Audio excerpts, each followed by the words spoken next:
Definitely, issues of housing is a major issue in Nigeria, and as you know, we have over 30 percent of the over 200 million citizens that we have in the country that are finding it difficult to get themselves a befitting accommodation. And as a result of that, so many stakeholders have tried to resolve this challenge. But then definitely, you know, every day people give birth, every day people move to urban areas. For them to get a befitting accommodation is a difficult one because of the cost that comes with it. But then today we have an expert who has been in this industry for a while. And just of recent, they also signed an MOU, that's Memorandum of Understanding, with the Nigerian Building and Road Research Institute. We have nobody but Alhaji Ibrahim Aminu, trader, who is the CEO and Executive Director of Regional Sustainable Energy for Sub-Saharan Africa. Here with us, Alhaji, good morning and welcome to the program. Good morning. It's nice having you on the ASO morning because I was also there to witness the MOU being signed between your institute and that of, the institute, that's NBRRI, yes, and also your own agency, which is the Regional Sustainable Energy Center of Excellence for Sub-Saharan Africa. Why? What have you seen that we've not seen, and the need for this collaboration? First of all, is Nigerians need a decent home, and it is their right to get a house, a shelter. And Nigeria is signatory to that fact. So what we have understand is that mostly in Nigeria there are no developers, because a developer will come, clear a place for you. You have to give him money. He's just like a contractor. He will set you, if you are lucky, he say, pay me after 5 years. It's only in Nigeria you have this kind of scheme. That is why a lot of people cannot own a house. Civil servant cannot own a house because he cannot be able to pay in 5 years. And those that collected, you see that they were paying in pence because they are sacrificing too much. That is why we started our collaboration with the Federal Housing Authority. Later on, we understand that by 2023, the Federal Housing Authority is going to be sold to, is going to be commercialized, privatized. So the only government agency that left is Nigerian Building and Road Research Institute. And we need the government in order to bring these houses cheaper, because the government or the state government should provide land free, absolutely free. The government, through their housing corporations, housing authorities, housing investment companies at the state level, who have the mandate of housing development, then they should get us the off-takers. Then the federal government should bring management guarantee. We are not talking of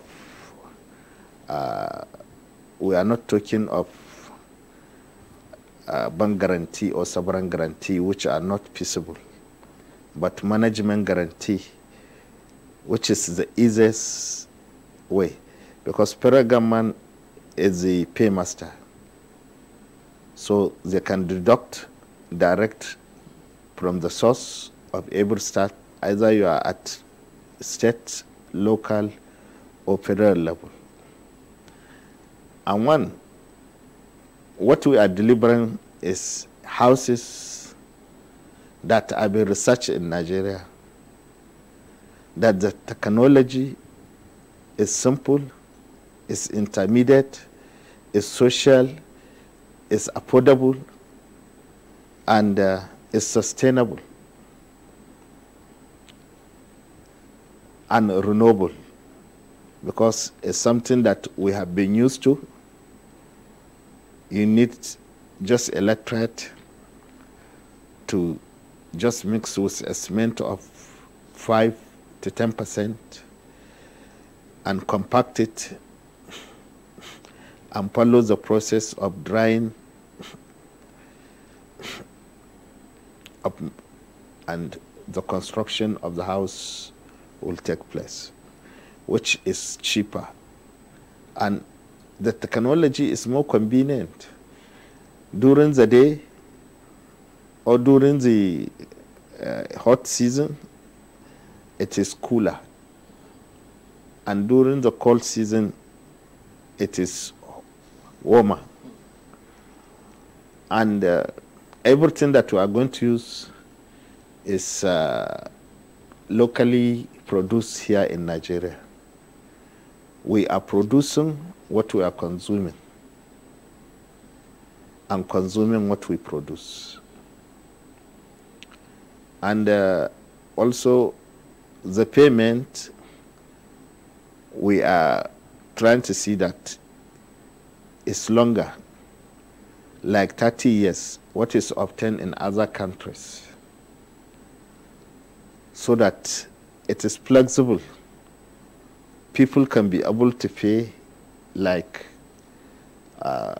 between 17,000 to 20,000 per month. Okay, because this is where I'll have to come in, because you know, before now we've known that there are different manners in which people pay for accommodation. People try to get housing for themselves and the rest of it like that. So one major question people will ask, how feasible this strategy is, having to say you have to put up a guiding plan for 30 years for people to make payment for this housing. It's very possible and very achievable with the support of the government. Okay. Because the most important is finance, and that has been closed already. It's much money, but I think we have worked with some people. We are working with them, and we have closed that chapter. For us to be able to meet, we need about 13 to 14 billion at the current rates now. In dollars or in naira? In dollar. 13 to 14 billion US dollars, almost 8.3 trillion naira to do this project. We don't have problem with the finance. We have discussed with some of our partners, with some of our financial advisors and banks. This money has already been raised. As I'm speaking with you right now, our challenge now is to quickly raise the Prime Minister of Finance management guarantee, that guarantee of payment, because no investor, nobody will come and build houses without somebody that is ready to uptake, somebody that has the capacity.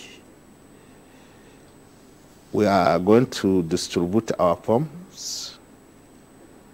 We are going to do the analysis to make sure that any person coming in, we will evaluate every form and see how feasible and how ready that person is for him to take our houses? Can he be able to pay? Or he is near about to pay? What is his home tech? So invariably there are status you look out for before you issue the form to persons who are interested. No, we can't look at the status. You have to buy the form, then we evaluate you. Invariably, to still come back to the social classes. But then let us quickly look at this. The MOU being signed between your agency or your company and that of the NIBRI. Why NIBRI at this particular point? What have they done differently at this point where people still feel that what we have locally is not standard enough? So why are you bringing NIBRI, or why partnering with NIBRI? But okay, let me just say also, before you respond to that, let us also listen to the Director General himself, in person of Professor Samson Duna, with respect to the signing of the MOU, and then we'll take it off from there. Thank you. Okay, we still expect them to put up that. So let us quickly, let us allow you to quickly respond to that particular issue. Why this MOU with NIBRI? What have they done differently? Yes. For us who are in the science and technology, for us who are in construction, we know the achievement of NIBRI. NIBRI, for a long period of time, has contributed a lot to the development of construction industry in Nigeria. But as you know, you can take the horse to the river and you force him to drink the water. It is at his wish. Most of the Nigerians don't acknowledge what we have and what we do and the research that has been done. So NIBRI has achieved a lot. Anybody that goes there will see they have done a lot of reverse engineering. They have fabricated a lot of construction machineries which are there. You don't import, and that is why when we look at it, when we wanted to do this project, we say the only partner we need is NIBRI. This one will accelerate employment in Nigeria and will also produce a lot of entrepreneurs from the research and development of NIBRI, because they were able to research on our roofing. They have developed roofing sheets that are locally 100% made in Nigeria with local resources. They have introduced ceilings and the technology of the producing our ceilings 100% with Nigerian technology. They have produced tiles. They have produced blocks which formerly were one side. Their own is looking side, and down. So they have achieved a lot in terms of construction. Worldwide, they were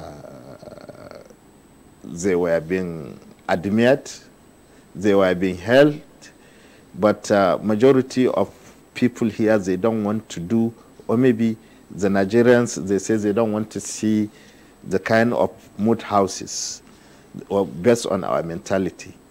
But by the time this thing we popularize it, people have understand the needs. It's more healthier to do the NIBRI technology than the technology we're having. And on the climate change also, we are hitting too much. The year I came to Abuja, 1997, I know that you are standing, you will see cloud passing. Now clouds are up. Formerly here, all is cloud. You will see them because the weather is good. You can see the precipitation. of Abuja, the environment is very conducive, it's very good. But now everywhere is tight, everywhere the construction is not sustainable because you put a lot of cement, and the cement used to increase the heat of the environment.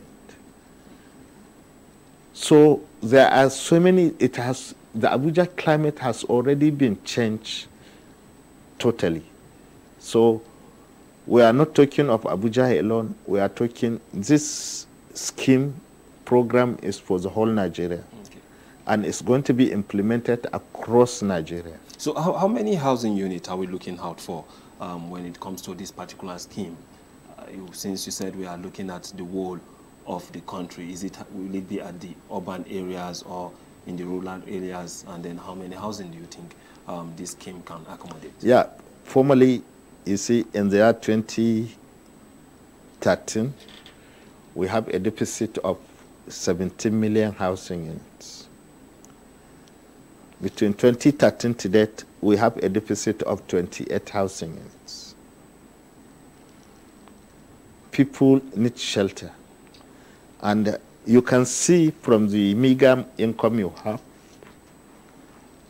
you are only trying to pay rent, struggling to pay rent, to pay school fees, to pay hospital bills, everything you pay, transportation, loan, servicing your loan, and what remains for you. Then how do you own a house? So invariably you've seen that gap and you need to fill it. We need to do something. We as Nigerians, it's not to the government. You have to bring something. These houses, we are not going to make money. When you say you are not going to make money, yes. Many Nigerians will say, how can you do a business and having an MOU and then you now say you are not going to make money? It's not, when you sell 2-bedroom house at 5 million, what are you making? People are even, as at now, as I'm talking to you, people are saying it's not possible. Because well, with our current situation now, it's difficult getting money in the house. We understand, we know how to do our procurements. We agree because of the massive of the project, because of the procurement process and also the construction process, the houses, because it's massive house, the price will drop. With time or immediately when? No, immediately. Because we wanted to be producing like 100,000, 200,000 housing units. Sometimes we wanted to go to 300, 400 housing units. We are bringing world-class developers. And we are giving them directives. We are not after, but we are trying to see how do we help Nigerians so that they get house, so that everybody, people like you, people under you, people, some of our children, they will have hope of having a house anywhere, a decent home at 5 million naira, and you pay in 30 years. You continue to be paying. If you can't, by the time you retire, you have your pension, you have your gratuity, which you will pay part of it. We know it's not easy to say we dispose you all. Of all the money. Yes, you pay part of it. Then you continue. It's your house. Already you have a letter of intent to us, and we reply you. And we have a contract of constructing a house and giving you a house and to pay the house in 30 years. If it is in 4-5 years, you decided to sell your house, good to you. You can sell your house, pay us our money. It's your house. It's not our house. If you decided, in case of death, your children can take over. They can continue to be paying up to the time they finish paying. So everything is, the house belongs to you. It is your own house. So invariably, that will go a long way to resolving these issues that we are having with accommodation, because recent report stated that over 60 million Nigerians are homeless. And do you agree with these statistics? Well, it can be possible. And it is possible. Okay. Because there was no plan for housing in Nigeria. Every government, you come to my state, you do maybe, I came from Katsina, we are over 13 million. And you come and build maybe 1,000 or 2,000 or 3,000 housing units. The whole of your administration in 8 years. Are you telling me that when you came, the children that were born, or the people that are matured that they need houses are 3,000? There was no plan. And you must plan to have the houses. And if you look like some countries like Libya, in other countries, they know their population, they know from so years to so years, they need so number of houses. Yeah, the children have grown up, they have to leave their parents. They have gotten new jobs. So they need houses. But now you can go to a house, you see 35 years old, still living with the parents. Because either he didn't get job, or the job he has gotten, he cannot be able to rent a room. His sister is there. Almost you find out that the father, the mother, and some of the siblings in one room. And some are in one room. Some are in fallow. All this is showing you that the level of poverty we have, I mean the poverty of housing. The demand is high. And you have to do something that is accessible, simple, social, affordable for all. Let me bring you back. FCT as a whole is having, there are at times we did say housing deficit, and then we have situations where we have houses, but then they are not being occupied by person. But that will be on a later note. So now, how can we benefit, those of us that reside within the FCT, how can we benefit from these humongous MOU you just signed, and how can Nigerians also partake in this process? Well, in FCT, the challenges are enormous. You mean in FCT, the challenges are even more? Okay. Most of the places you see as bushes is owned by some people. Already is a plot of land of somebody. They have finished allocating all the lands in Abuja. So how do we get another space? On the other side, that is why Maraba is choked up, Yanyan is choked up, Karu is choked up. Because of this migration, people cannot afford. There was no plan completely. It was made completely for the rich or for the super rich. The house I'm staying, I'm paying 15 million per annum rent. I asked, I want to buy, they are telling me 300 million.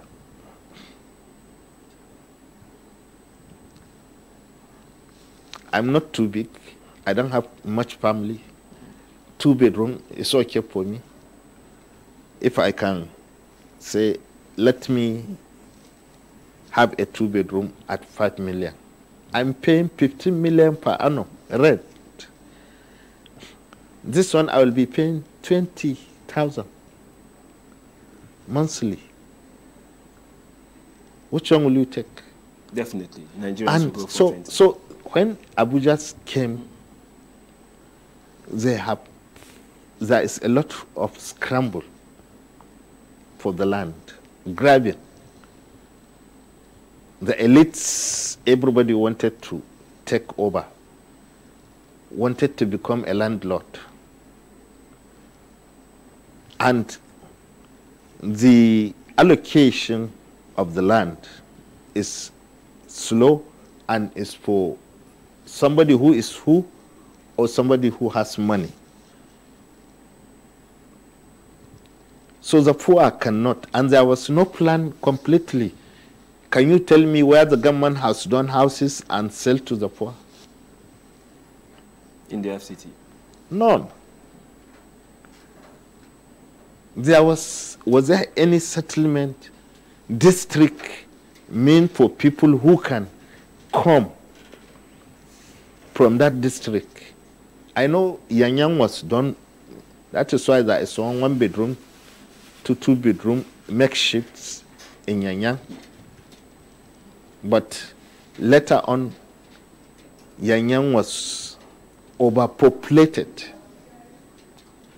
And the government has not done anything up to now. But people have also are also raising issues that probably the FCT may have issues that has to do with land ownership, land grabbing, and the rest of it. But then another argument also did say that people are not actually expanding beyond the city center itself, going to places like Gwagwalada, Kuje.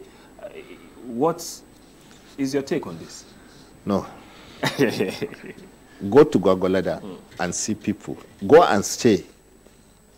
Now that you are living here, see people coming from Bari, people from Soleja, people Kaduna Road, see, you are in front of your office. Well, maybe I have to clarify that, not really. Then go to the other side. It's more congested. But because the roads are open, Lube, other side, Kuje, Gwagwalada, even people coming from Abaji. Because some people who cannot afford, they have to go and rent a place where they can. No matter what the distance, the inconvenience, they agree. Because nobody is hearing their voice.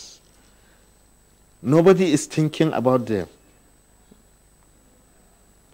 No, and we didn't know that, yes, it is going to be a bigger problem. Because when you don't have somebody to cook for you, you don't have a security, you don't have clerical officers, you don't have junior officers, how can you operate? When I was coming here, you were assigning a driver to pick me. If the drivers are not coming, how do you come here? People should think. The Department of Planning should know that these people are human beings.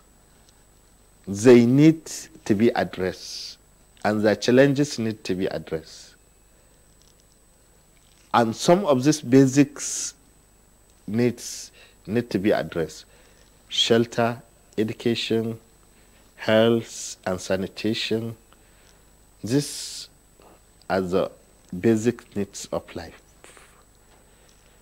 First of all, what you needed in life is shelter. It is when you will be convenient to do things. Second is clean water and access to health. The third is education. Education doesn't mean that the way we think. You have to go to school. Yeah, you need to go to school. But going to school, you need to learn any trade that you can live on. When you look here, there are a lot of trade people. Computer operator, electrician, plumber. All this contribute to the sustenance of the organization. Without them, now if a plumber is here and there was nobody didn't know, and maybe somewhere water is dropping, you can't walk. If the wires are spiking, you need an electrician. He has to come and repair it. So these are people that you take care of. So, and nobody is taking care. You can't own the house, you can't pay the rent, you can't own the land. Even if you own it, somebody that will come and bill you and go and change. So many cases happens. But when everybody knows, go to Piakasa, there are people. Go to all these villages, there are a lot of people. Not that people wanted to stay, but people wanted to have peace, wanted to have an environment that they can say is their own. That is natural with human being. Because you can't say you must stay in Asoko. You must say you can stay in Maitama, even within the Abuja. That is why I'm staying in Asokoro. I'm paying 15 million per annum. And somebody of my capacity, the type of my house, if it is in Muse, they will tell you it's 8 million, 7 million. You can see the difference. So its location, its status, its class. And here in Abuja, there are a lot of things which the government has to do. That is census of the houses and the ownership of the houses. You will see somebody having 300 houses, all of them close. So why can't you have a shortage of houses? So how do you think the government can address this issue? Because is a pending issue where people are looking or are seeking for accommodation, they can't have it, while some set of persons have over 300 houses and then the houses are empty. And then you also see this issue of shanties developing in this city. These are issues that are uncomfortable. That is the reason I say it is the government promoting shanties. Because you didn't care for people. In every settlement, in every neighborhood, you must plan for this class of people, for this class of people. You can give plans for people to develop. This kind of people can stay here. It's just like you build a house and you say boys' quarter. Then you build a district without caring for people who are going to take care of the streets. Who is going to clean the streets?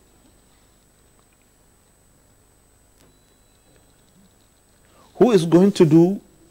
It's not everybody a king. So the fault is from the government. And now, if you go to a developer now, he don't want you to go through federal mortgage. They will tell you federal mortgage is only approving 7-8 million for 2-bedroom. And that 2-bedroom is going for 15-20 million. How can you afford it? I've started doing that calculation. I can imagine myself. Hopefully, we'll get there.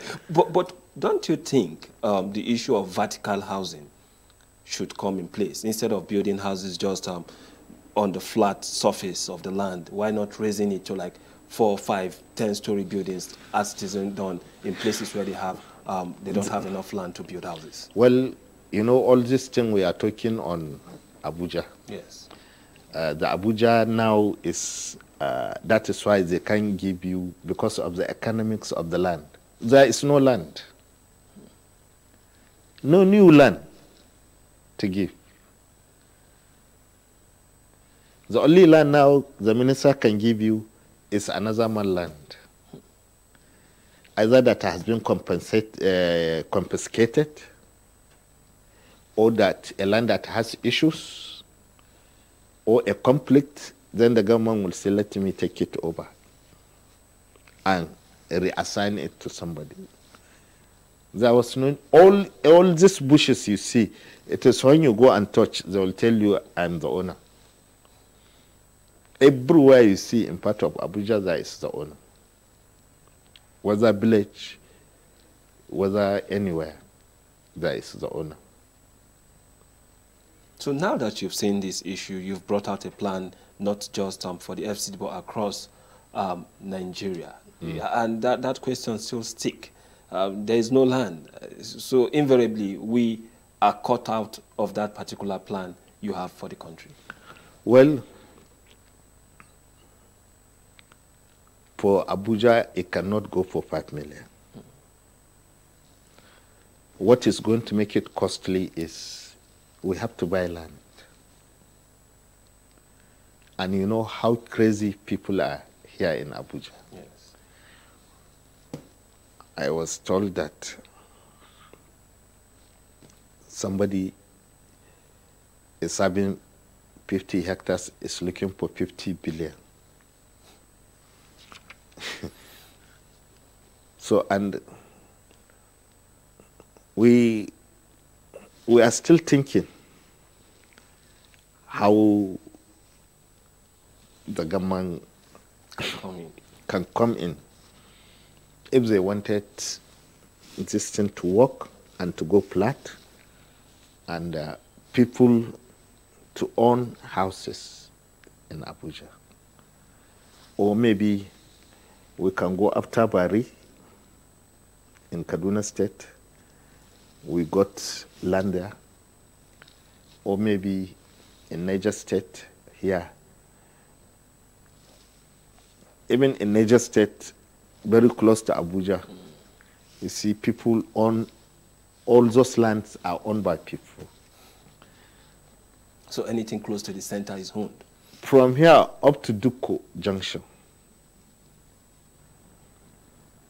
you know Tapa? Yes. Up to Tapa, all those places is owned by people. You will know, you want to know, it is when you go. They will tell you somebody in Abuja owns this land. So this is the reality. Now, looking at this particular project, and if you put up structures for people to get pay within 30 years, it could also be more than, I don't know if that stands. No, even today I'm battling with my financiers. Okay. They are trying to say 30 years is too much. I'm telling them that we must stick to 30 years. Okay. That is what my people can afford. 17, 20,000 of the present value. Okay. So will these housing plans that you have, what are the possible packages that will there be water, will there be roads within the estates? What are the facilities that you think will be derivable also from this particular? Water is a right of every Nigerian. Yes. And it is the responsibility of the state to provide water to that, to do the infrastructure. Well, for the energy, we will have some companies to produce energy for those people who are interested. So do you think, Nibri, where you've signed the MOU, do you think they can provide enough of this product you'll be using during the time of initiating this particular housing, sorry. NIBRI, they are not providing the products. Okay. They are only going to train. Anywhere you go to Nigeria, you have literate. Anywhere you go to Nigeria, you have cement. The only thing is that for every state, we will create entrepreneurs that will be producing the ceiling, the roofing, and the tiling, and the tiles, and also the block. So I think the only thing that will be new is that will be imported. It is aluminum doors and windows. Okay, let us take a listen to what the DG said during the course of the MOU that you signed with the particular institute, so that we also take a cue from what he said. Yeah.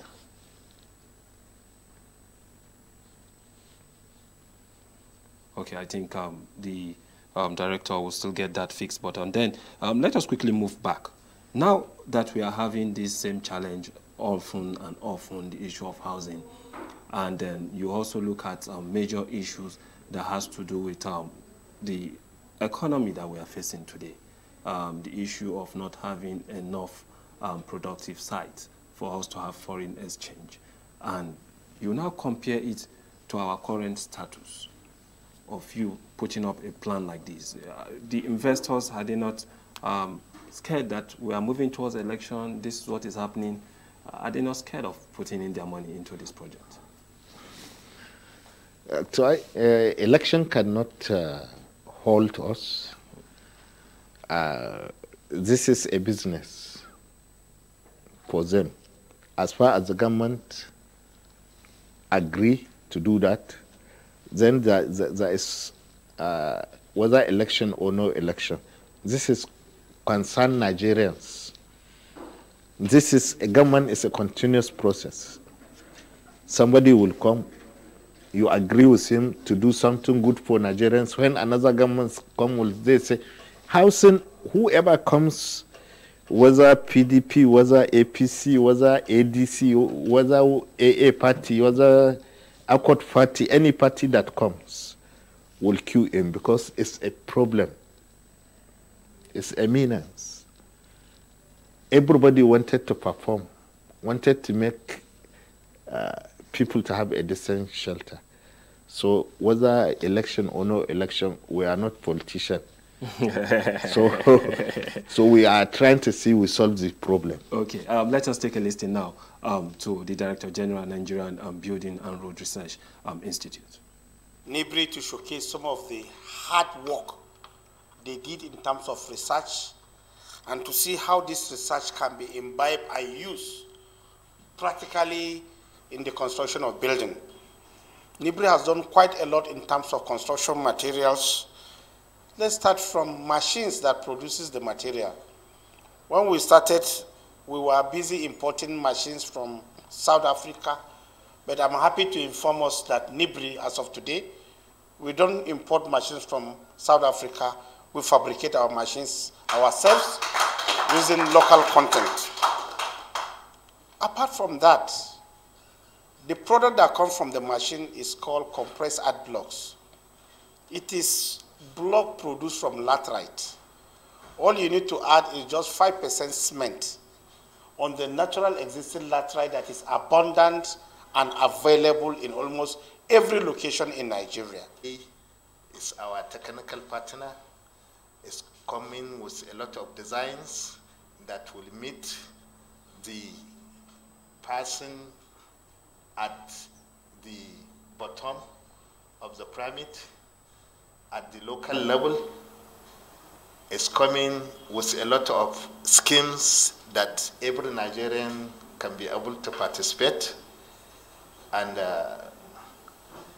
I think that is the most important. What the DG has said, my organization is limited by guarantee.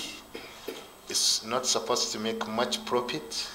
Likewise, NIBRI is not supposed to make much profit. From our calculation, from 17,000 per month to 20,000 up to 30 years. It's not unlike others that they will give you loan 5 years, 10 years, which a lot of people cannot be able to. And we are also coming with some designs. We are going to work with the consultancy department to see that some of the houses that can be able to be met with maybe 7,000, 8,000 naira per month, so that they are socially and they are affordable using our local raw materials. I know that NIBRI has done a lot of research on the roofing, on the ceiling, on the flooring, tiling, also on the construction, generally construction. They have done remarkably very well. So now, if you listen carefully, and just like you rightly stated, the issue of NIBRI, how they can come in and also partake in this whole process. Have we not come to the point where we can now start looking inward and believe in ourselves and the system, that we can also do things on our own? Because even at the course of signing, I also did understand that there is this issue of housing collapse and the rest of it like that. And sometimes these materials are also being imported. All our building materials being imported, you don't even, the standard or the quality of what is being imported is not up to standard. So with this respect, what do you think we can do as a society, as a country, to make sure that, yes, we have a formidable plan in our housing project? You see, that is why our approach is different from what other people have been doing. Our construction is being regulated, it's been controlled with standard materials. And we have engineers who will be working day and night to see that standard has been met or is being met, and also anything that happens, it is the contractor will be held responsible, or our partner, not to say contractor, the partner, the developer will be held responsible. And no developer will come and do something that, because nobody will build a house that was substandard. If the house collapsed, he lost. He make lost. Most of the houses you see that are collapsing are either constructed by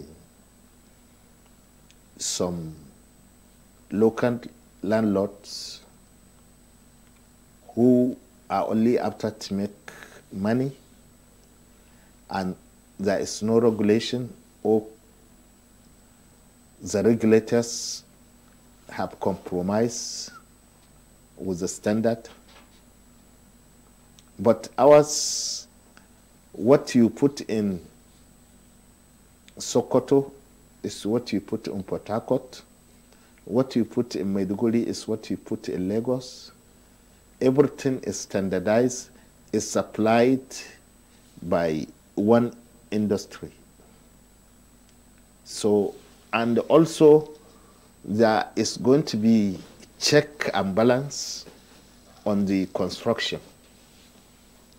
So the check and balance will not make anybody to play with the standard of the houses.